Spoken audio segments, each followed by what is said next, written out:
Rồi sau khi chúng ta cắt hành tím thành những cái lát mỏng như thế này ha. Ờ, Bước tiếp theo là mình sẽ đem đi sấy. Rồi mình sấy bằng cách là mình rắc hành lên trên một cái mâm mà có lót giấy nướng ha. Rắc ra vậy. Sau đó mình sẽ đem đi sấy ở nhiệt độ mình cho vào cái lò nướng, mình để 40 độ.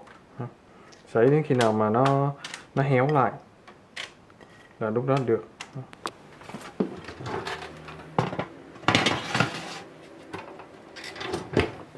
Rồi mình sấy hoặc là mình phơi cho đến cái mức nó khô như thế này là được hả bạn? Nó khô như vậy là được, mình không cần khô quá.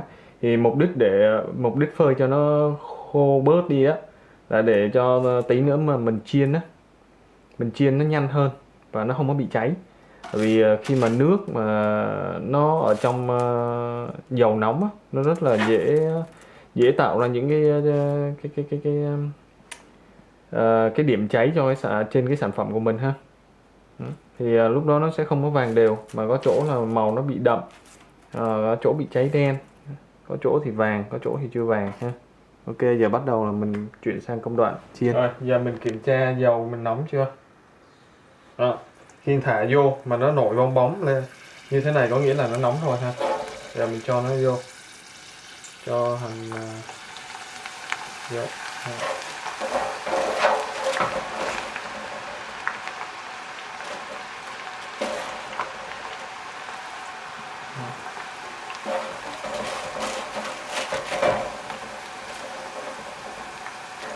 Mình cho vô và mình đảo liên tục ha các bạn.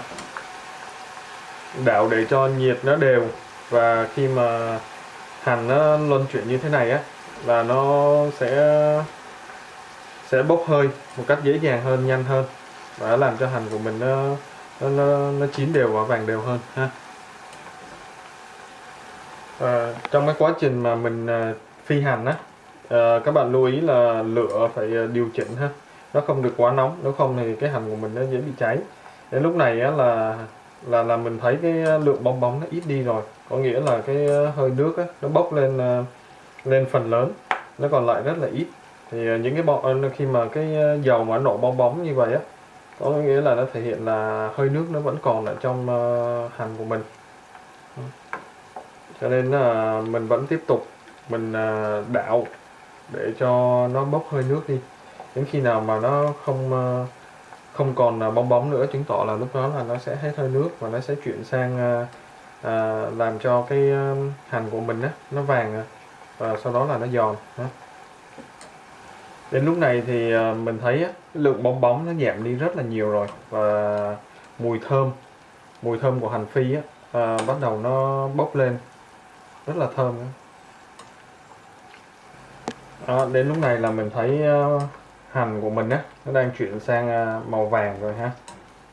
Còn một ít nữa là mẹ hành phi của mình sẽ hoàn tất. Đây là thành phẩm của chúng ta ha. Đây các bạn thấy nè, nó rất là giòn, rất là giòn, bẻ là gãy ha. Ăn thử.